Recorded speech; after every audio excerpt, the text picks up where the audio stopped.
जय हिंद साथियों, नमस्कार। स्वागत है आप सभी का आपके अपने चहेते प्लेटफॉर्म जय हो स्टडी पर।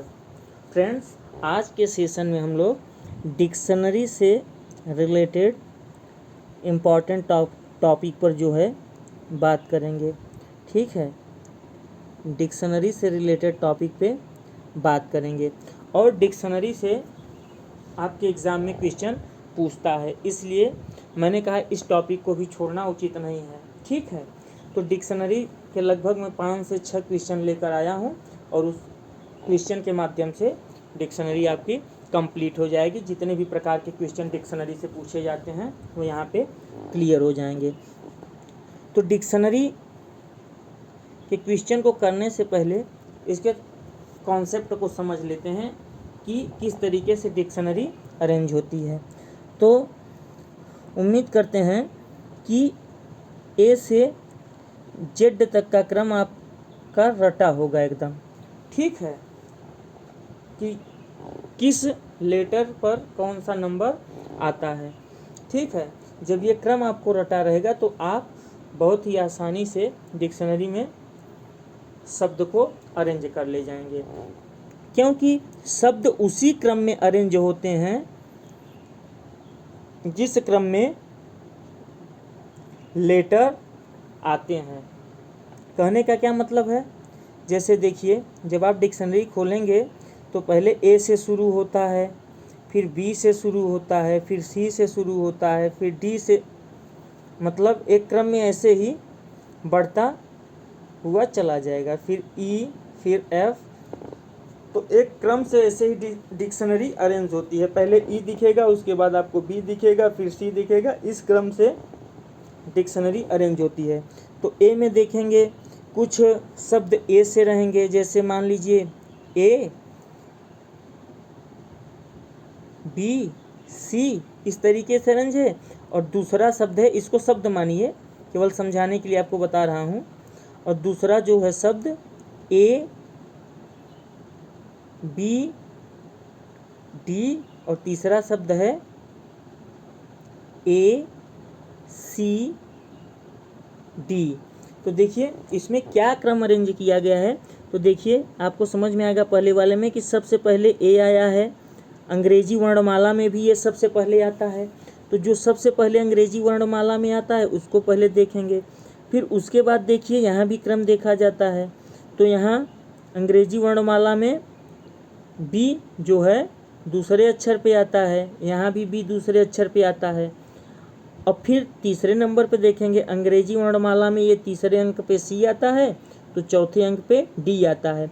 तो पहले सी आया है, इसलिए इसको पहले स्थान पे अरेंज किया गया है। ठीक है, और यहाँ देखिए डी जो कि सी के बाद आता है। चूँकि यहाँ 2 नंबर तो बराबर हैं, ए बी, तो तीसरे को चेक किए तो इसमें देखेंगे कि कौन पहले आता है। तो पहले सी वाला आता है तो सी को अरेंज कर दिए। अब यहाँ देखिए, यहाँ ए के बाद सी आया है, तो जब ए के बाद सी आया है और यहाँ बी आया है तो बी वाला पहले आ जाएगा, सी का तो वैसे भी नंबर नहीं लगेगा, तो ये तीसरे क्रम पे आया है। तो इसी तरीके से जिस तरीके से अंग्रेजी वर्णमाला दिया रहता है क्रम में, उसी तरीके से डिक्शनरी को भी क्रम में लगाया जाता है। ठीक है, अब चलिए क्वेश्चन के माध्यम से हम लोग देख लेते हैं। चलिए बताइए, इसमें नीचे दिए गए शब्दों में से एक शब्द शब्दकोश के अनुसार सबसे अंत में आएगा। तो आपको बताना है कौन सा शब्द सबसे अंत में आएगा। तो देख लीजिए, देखिए आर से सबकी शुरुआत हुई है। ठीक है, अब आर के बाद अंग्रेजी वर्णमाला में कौन अक्षर है जो सबसे पहले आता है।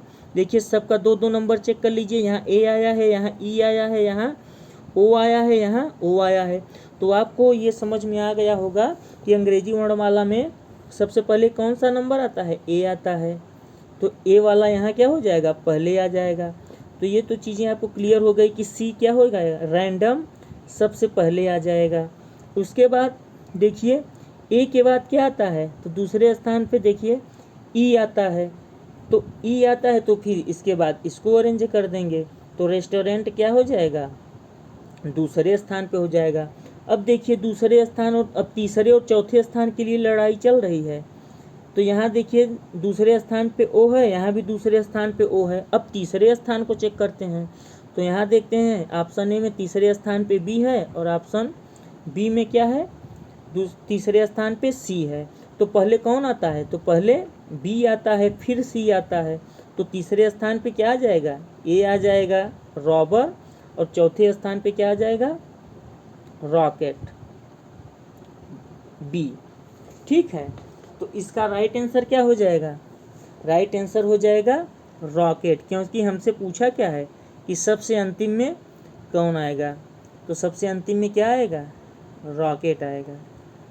क्या आएगा सबसे अंतिम में, रॉकेट आएगा। ठीक है, सो उम्मीद करते हैं कि चीज़ें बिल्कुल स्पष्ट हो गई होंगी। चलिए यहाँ देखिए, और यहाँ क्रम में लगाना है। तो देखिए हर लेटर का पहला अक्षर एस है। ठीक, तो चलिए इसको छोड़ दीजिए। अब दूसरे अक्षर को चेक करते हैं। तो यहाँ ओ है, यहाँ ओ है, यहाँ एच है। देखिए एच ओ से पहले आता है, तो आपको ये तो समझ में आ गया कि ये और ये तो अभी पहले नहीं आएंगे डिक्शनरी में। यहाँ भी एच है, अब यहाँ एन है। अब देखिए आपको समझ में आ गया कि यन भी जो है एच के बाद आता है, तो ये पहले पे नहीं आ सकता, ये नहीं आ सकता, ये नहीं आ सकता। अब या तो ये आएगा पहले पे या तो ये आएगा। अब आप देखिए यहाँ दोनों की शुरुआत एस एच से हुई है, तो 2 लेटर छोड़ दीजिए। अब तीसरे नंबर पे पहुँचिए, तो देखिए तीसरे नंबर पे यहाँ ओ दिया है, तीसरे वाले में शौक है ना, तो ओ दिया है। और यहाँ देखिए चौथे वाले में तीसरे नंबर पे ए दिया है। तो ओ पहले आता है अंग्रेजी वर्णमाला में कि ए, तो आप कहेंगे सर ए आता है। तो शार्प जो है सबसे पहले आ जाएगा, शार्प क्या है सबसे पहले आ जाएगा, और उसके बाद शौक आ जाएगा। ठीक, तो 4 के बाद 3 आ जाएगा, 4 के बाद क्या आ जाएगा, 4 के बाद 3 आ जाएगा। ठीक है, अब देखिए ये दोनों हो गए। अब आपको पता है कि अंग्रेजी वर्णमाला में इन दोनों को आप हटा सकते हैं। ठीक, अब आप देखिए इन तीनों में चेक करना है कि किसका क्रम आएगा। तो एन के बाद दूसरे लेटर पे यहाँ एन आया है, यहाँ दूसरे पे ओ है, यहाँ दूसरे पे ओ है।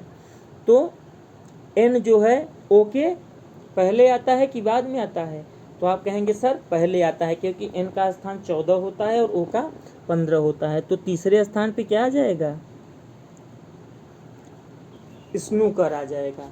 अब लड़ाई किसकी हुई, इसको काट दीजिए। अब साउंड और शॉक में युद्ध होगा कि कौन पहले आएगा। तो देखिए यहाँ तीसरे एस ओ दोनों में सेम है। तीसरे पे यहाँ देखिए यू आया है और यहाँ तीसरे नंबर पे सी आया है। तो सी पहले आएगा कि यू, तो आप कहेंगे सर सी पहले आएगा। तो फिर क्या आ जाएगा पहले, सॉक। क्या आ जाएगा, सॉक्स। तो यहाँ क्या हो जाएगा, 2 मिल जाएगा। ठीक, और अंतिम क्या हो जाएगा, साउंड हो जाएगा। तो देखिए क्रम क्या बना, 4 3 5 2 1। इस क्रम में डिक्शनरी में लगेगा 4 3 5 2 1, 4 3 5 2 1। राइट आंसर क्या हो गया, राइट आंसर हो गया आपका बी वाला। उम्मीद करते हैं कि स्पष्ट हो गया होगा चीज़ें। चलिए बनाइए इसको। अब देखिए, तो आप देख पा रहे होंगे कि सब का पहला अक्षर क्या है, एल है। तो अब हम दूसरे अक्षर की ओर जाएंगे। तो यहाँ देखिए ए है, यहाँ आई है, यहाँ भी आई है, यहाँ यू है, यहाँ ए है। अब देखिए ए वाले को हम ले लेते हैं, क्योंकि ए सबसे पहले आएगा। तो इसको काट देते हैं, इसको काट देते हैं, इसको काट देते हैं। अब हमें 1 और 5 में चेक करना है कि पहले कौन आएगा। ठीक है, तो देखिए सबसे पहले तो ऑप्शन में ही हम देखेंगे तो समझ में आ जाएगा कि 5 पहले आएगा फिर 1 आएगा। फिर भी चेक कर लेते हैं। तो देखिए एल ए है। अब 1 नंबर में देखिए एन आया है तीसरे स्थान पे, यहाँ भी तीसरे स्थान पे एन आया है। अभी डिसाइड नहीं हो सकता कि कौन पहले आएगा। अब देखिए चौथे नंबर पे आइए, तो यहाँ चौथे नंबर पे लेटर क्या है, जी है, और यहाँ चौथे नंबर पे क्या है, डी है। तो आपको समझ में आ गया होगा कि डी पहले आता है, जी बाद में आता है। तो यहाँ आपको मिल गया, क्या मिल गया कि पहले 5 आएगा, उसके बाद क्या आएगा, उसके बाद 1 आएगा। ठीक, अब ये चीज़ें क्या हो गई, क्लियर हो गई। पहला और दूसरा स्थान तो क्लियर हो गया। तो आप चाहें तो इसको रिमूव कर सकते हैं, लैंग्वेज और लैंडलॉर्ड को हटा दीजिए, जिससे आपको चीज़ें पहले क्लियर हो जाएं। अब देखिए यहाँ दूसरे स्थान पे आई है, यहाँ दूसरे स्थान पे आई है, और यहाँ यू है। तो यू वाला तो ये तो क्लियर हो गया, ये एकदम अंतिम में जाएगा। ठीक है, क्योंकि आई दोनों में पहले है तो ये पहले आएगा, ये बाद में जाएगा। तो आपका तो अंतिम में तो क्लियर हो गया कि 4 ही आएगा। अब देखिए किस किस ऑप्शन में 4 है, तो आपको समझ में आया। और शुरू में 5 1 है, तो ये 5 1 यहाँ है और ऑप्शन 4, तो बिना आप सॉल्व किए पूरा इसको टिक कर सकते हैं। ठीक, लेकिन चलिए देख लेते हैं इसमें भी 2 और 3 में कौन आगे आएगा। तो देखिए 2 और 3 में कौन आगे आएगा, तो एल आई। अब तीसरे अक्षर पे देखिए, यहाँ लीटर में तीसरा नंबर क्या है, टी है, और लेफ्टिनेंट में तीसरा अक्षर क्या है, ई है। तो ई पहले आएगा या टी, तो आप कहेंगे सर ई पहले आएगा। तो इसका मतलब ये क्लियर हो गया, पहले 3 आएगा और फिर 2 आएगा, अंतिम में 4 तो आएगा ही। तो 5 1 3 2 4, देखिए ठीक है। तो राइट आंसर क्या हो गया, बी हो गया। तो इसी तरीके से क्वेश्चन आपको देखने को वहाँ मिलेगा डिक्शनरी वाला। और डिक्शनरी अब लगभग आप समझ गए होंगे, लगभग क्या एकदम क्लियर हो गया होगा, बहुत टफ नहीं है, बिल्कुल आसान टॉपिक है। ठीक है, तो इस तरीके से आप कर ले जाएंगे। अब चलिए एक क्वेश्चन डिक्शनरी से ही रिलेटेड है, जिसमें आपको बीच में कौन सा व्यक्ति बैठा है या बीच का नंबर क्या होगा वो निकालना है। अब देखिए पढ़िए क्वेश्चन। अंग्रेजी वर्णमाला में आपके दाईं ओर से 7वें अक्षर और बाईं ओर से 6वें अक्षर के ठीक बीच कौन सा अक्षर होगा। जब कभी भी आपसे लेटर के बारे में पूछेगा और लेटर का बीच का अक्षर पूछेगा, तो संख्या आपको हमेशा विषम संख्या मिलेगी। वो भी समझिए कैसे, ऐसे आप नहीं समझ पाएंगे। देखिए जैसे मान के चलिए ABCD ऐसे लिखा है, लिख लीजिए FGHIJKLMN। ये आप लोगों के लिए मैं लिख रहा हूँ, ठीक है, समझाने के लिए, नहीं तो मैं तो इसको ऐसे ही सॉल्व कर दूंगा। एक बार आपकी भी चीज़ें स्पष्ट हो जाएंगी तो आप भी इसको आसानी से कर ले जाएंगे। OPQRSTUVWXYZ, ठीक है। अब देखिए अंग्रेजी वर्णमाला में दाईं ओर से और यहाँ का है बाईं ओर से। तो अब समझिए बाईं ओर कौन सा होता है और दाईं ओर। जब ए से आप इधर की ओर चलेंगे तो ये क्या होता है, बाईं ओर। और जब जेड से आप इधर की ओर चलेंगे तो ये होता है दाईं ओर। बाईं ओर ये है। ये चीज़ें अगर आपकी क्लियर हैं तो आसानी से कर ले जाएंगे। और ये क्या है, दाईं ओर है। जो आपका दाईं है वही अंग्रेजी वर्णमाला के लेटर्स का दाईं ओर है, और जो आपका बाईं ओर है वही अंग्रेजी वर्णमाला का बाईं ओर है। तो जब ए से जेड की ओर बढ़ेंगे तो वो बाईं ओर होगा, और जब जेड से ए की ओर बढ़ेंगे तो वो दाईं ओर होगा। अब देखिए कह रहा है दाईं ओर से 7वें अक्षर, तो दाईं ओर से 7वां अक्षर, ठीक। और कह रहा है बाईं ओर से 6वें अक्षर, और बाईं ओर से क्या है, बाईं ओर से 6ठे अक्षर। ये तो इनको क्या हुआ, एक मिनट, बाईं ओर से 6ठे अक्षर के बीच में कौन सा अक्षर होगा ये पूछ रहा है। तो अब समझिए, जैसे देखिए ये दाईं ओर से 7वां अक्षर है और ये बाईं ओर से 6ठा अक्षर है।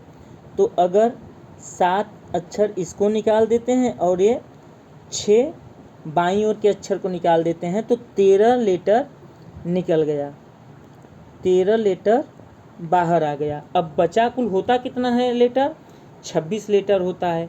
ये मैं बिना कैलकुलेशन के आपको समझाने का प्रयास कर रहा हूँ, जिसमें मतलब आपको ये सब लिखना ना पड़े, बहुत बुरा गणित ना हो। तो देखिए 6 जब आप यहाँ से निकाल दिए और 7 यहाँ से निकाल दिए, तो अब बचा आपके पास कितना, बचा आपके पास 13 निकल गया, तो 26 में से 13 घटाएंगे तो 13 बचा भी। अब 13 में कौन सा बीच में आएगा, तो जब आप 2 से भाग करेंगे तो ये 6 बार जाएगा पूर्णतया, और 6 बार जाएगा तो 6 के बाद जो अगला नंबर आएगा 7वां नंबर, वही क्या होगा, बीच का नंबर होगा। तो इन दोनों के बीच, इधर इसको हटा लेते हैं,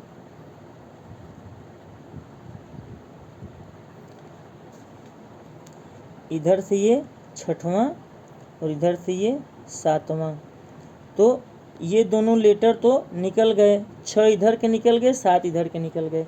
अब बीच का बचा 13। अब बीच का जो 13 बचा वो इधर से 6 नंबर और इधर से 6 नंबर के बाद आएगा, वो कौन सा नंबर होना चाहिए, 7वां। यही तो बीच में आएगा, क्योंकि बचा है कि कुल कितना लेटर, कुल लेटर बचा है 13, तो 6 इधर होगा, 6 इधर होगा, और जो बीच में बचेगा वही 7वां लेटर आपका बीच वाला लेटर हो जाएगा।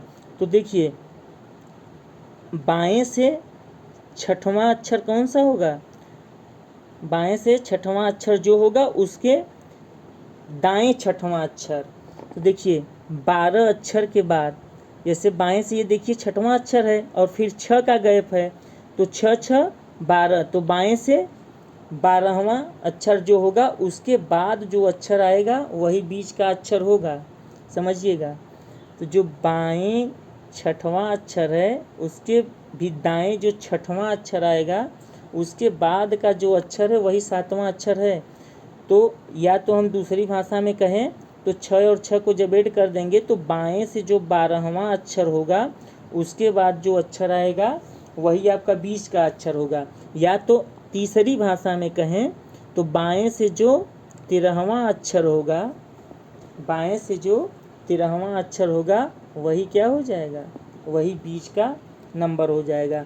तो बाएं से 13वां अक्षर क्या होता है, तो आपको पता होगा बाएं से 13वां अक्षर क्या होता है, यम होता है। यम का अक्षर क्या होता है, 13 नंबर। तो उम्मीद करते हैं कि चीज़ें बिल्कुल स्पष्ट और क्लियर हो गई होंगी। अगर नहीं क्लियर हुई हैं तो चलिए यहाँ एक बार आपको और समझा देते हैं। देखिए ये 6ठा अक्षर है, ये 7वां अक्षर है, ये दाएं से है, ये बाएं से है। आप लिख के भी कर सकते हैं, अगर नहीं समझ में आया तो इतना बड़ा क्वेश्चन नहीं है, 1 मिनट में आप इसको लिख के भी कर सकते हैं। एफ का क्या होगा लेटर, एफ 6 का एफ होगा, और इधर ज़रूरत नहीं है आपको जानने की। बचा बीच में कितना अक्षर, 13 अक्षर, ठीक है।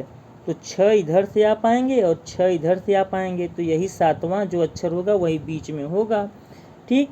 अब एफ से आप 6 अक्षर आगे बढ़े, 7वें अक्षर पे आपको जाना है, तो आप डायरेक्ट 6 से जब 7 पे जाएंगे तो 13वां अक्षर आपको मिल जाएगा, क्या, एम मिल जाएगा। इस तरीके से आप इसको सॉल्व कर सकते हैं। सो उम्मीद करते हैं कि चीज़ें आपकी बिल्कुल स्पष्ट और क्लियर हो गई होंगी, ठीक है।